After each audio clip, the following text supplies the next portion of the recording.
नमस्कार साथियों, आपका अपने चैनल कृष्ण प्रिया में आपका हार्दिक स्वागत है। मित्रों, आज मैं आपको बताऊंगी कि गाय माता को जूठन खाने का श्राप क्यों मिला और किसने दिया।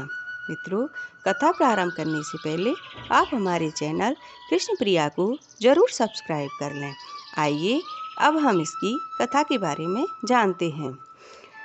पौराणिक कथा के अनुसार आज मैं आपको एक घटना के बारे में बताऊंगी जिसमें माता सीता ने क्रोधित होकर गाय, कौआ, फल्गु नदी, तुलसी व ब्राह्मण को शाप क्यों दिया तथा क्यों माता सीता ने दशरथ जी का पिंडदान किया।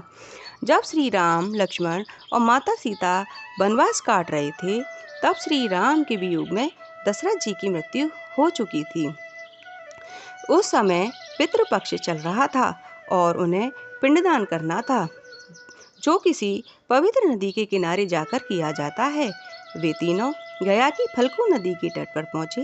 कहते हैं, जब श्री राम, माता सीता व लक्ष्मण जी के साथ फल्गु नदी पर पहुंचे तब श्री राम ने पिंडदान करने के लिए पंडित जी से सामग्री के बारे में पूछा। तब श्री राम ने लक्ष्मण जी को पास के गांव में जरूरी सामान लाने के लिए भेज दिया। जब काफी समय बाद लक्ष्मण जी नहीं पहुंचे तो श्री राम जी ने खुद ही सामग्री लाने का निर्णय किया। उधर पंडित जी बार बार उन्हें शुभ मुहूर्त निकल जाने के बारे में बता रहे थे, साथ ही उन्हें पिंडदान की तैयारियां करने के लिए भी कह रहे थे। श्री राम तुरंत लक्ष्मण की खोज में निकल पड़े। जैसे जैसे समय निकल रहा था, सीता जी की चिंता बढ़ रही थी। समय निकलता जा रहा था और श्री राम व लक्ष्मण जी अब तक नहीं लौटे थे। तब देवी सीता ने यह निर्णय लिया कि उनके पास जो भी सामग्री है उससे वो खुद ही पिंडदान करेंगी। तब देवी सीता ने पंडित जी से कहा कि पंडित जी, श्री राम व लक्ष्मण जी को आने में देरी हो रही है, तब तक आप पूजा प्रारंभ करें। जब तक वे अगर आ गए तो पूजा संपन्न कर लेंगे, नहीं तो वे स्वयं ही पिंडदान कर देंगी। विधि पूर्वक पूजा करने के बाद देवी सीता ने पिंडदान कर दिया। क्योंकि राम लक्ष्मण अब तक नहीं लौटे थे, लेकिन जैसे ही उन्होंने प्रार्थना करने के लिए हाथ जोड़े और आंखें बंद की, उन्हें एक दिव्य स्वर सुनाई दिया कि उनकी पूजा संपन्न हो गई है और स्वीकार भी हो गई है। इससे देवी सीता को बहुत प्रसन्नता हुई। साथ ही उन्हें इस बात की शांति भी हुई कि उनकी पूजा सफल हुई और राजा दशरथ ने वह पूजा स्वीकार भी कर ली। लेकिन उन्हें यह संदेह भी था कि श्री राम व लक्ष्मण जी यह बात स्वीकार करेंगे, क्योंकि माना जाता है कि पिंडदान की पूजा में पुत्रों के बिना पूजा पूरी नहीं मानी जाती। तब सीता जी ने फल्गु नदी में पूजा के समय इस्तेमाल की गई गाय, वटवृक्ष, कौआ व तुलसी को इस बात का साक्षी बनने को कहा। उन सब ने माता की आज्ञा का पालन किया। लाख समझाने के बाद भी जब श्री राम ने उनकी बात पर विश्वास नहीं किया, तब सीता जी ने सभी साक्षियों से कहा कि वे श्री राम को सच्चाई बताएं। पर श्री राम की क्रोध के कारण किसी ने भी सत्य कहने की हिम्मत नहीं की, किंतु केवल एक वटवृक्ष ने ही श्री राम जी को सारी बात बताई। लेकिन उन चारों के द्वारा देवी सीता को श्री राम के सामने झूठा साबित करने पर माता बहुत दुखी हुई और क्रोध भी आया, और क्रोध में उन पांचों को श्राप दे दिया कि फल्गु नदी केवल नाम की नदी ही रहेगी, उसमें कभी पानी नहीं रहेगा। यह नदी आज भी सूखी रहती है। फिर सीता जी ने गाय को श्राप दिया कि उसके पूरे शरीर की पूजा नहीं होगी, केवल पिछले हिस्से को ही पूजा जाएगा।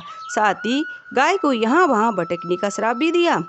अब सीता जी ने गया के पंडित जी को श्राप दिया कि गया के पंडित जी को कितनी भी दान दक्षिणा मिले, लेकिन वो संतुष्ट कभी नहीं होंगे।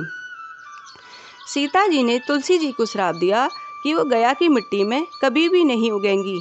कोई को सीता माता ने श्राप दिया, वह हमेशा लड़ झगड़ कर ही खाएगा।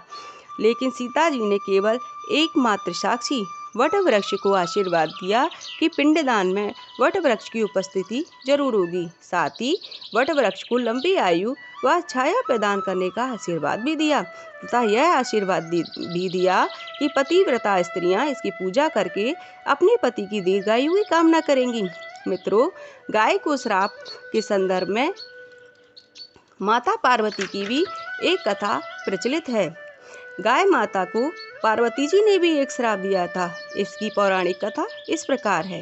एक बार शिवजी व माता पार्वती बिहार को गए हुए थे। उस दिन माता पार्वती का तीज का व्रत था, लेकिन महादेव को अचानक ही शरारत सूझी और वे कहीं चले गए। अब सूर्यास्त होने को आया, पर भोलेनाथ के ना लौटने पर माता पार्वती ने मिट्टी के शिवलिंग बनाकर उनकी पूजा करके विसर्जित कर दिया। तब भोलेनाथ अचानक प्रकट हो गए और उन्होंने माता से कहा, गौरा, आज तुमने मेरी पूजा नहीं की। तो माता बोली, प्रभु, मैंने आपकी पूजा मिट्टी की शिवलिंग बनाकर संपन्न कर ली है। वहाँ पर उस वक्त एक गाय खड़ी थी। तो माता बोली कि ये गाय मेरी पूजा की साक्षी है, चाहे तो आप इसे पूछ लें। लेकिन भोलेनाथ ने सारे से गाय को मना कर दिया था, क्योंकि भोलेनाथ तो त्रिकालदर्शी थे, उन्हें तो सब कुछ पता था। जब माता ने गाय से कहा, क्यों गौ माता, आप मेरी पूजा की साक्षी हैं ना? तो गाय ने ना में सिर हिला दिया। इससे माता को बहुत क्रोध आया और गाय को जूठन खाने व इधर उधर भटकने का श्राप दिया। तब भोलेनाथ बोले, गौरा, ये तुमने क्या किया? इस निर्दोष जानवर को श्राप क्यों दे दिया? ये तो मेरे कहने से मना कर रही थी। तब माता को पश्चाताप होता है और माता पार्वती ने गाय को आशीर्वाद दिया कि तुम्हें हर घर में पूजा जाएगा और घर की प्रथम रोटी तुम्हें ही दी जाएगी। चूंकि मैं अपना श्राप वापस नहीं ले सकती, इसलिए पूजे जाने के बाद भी तुम इधर उधर ही भटकोगी और जूठन ही खाओगी। तो मित्रों, कैसी लगी ये जानकारी? अगर जानकारी पसंद आई हो तो हमारी वीडियो को लाइक और शेयर करना ना भूलें। धन्यवाद। जय गौ माता की, जय श्री कृष्ण की, जय राधे राधे।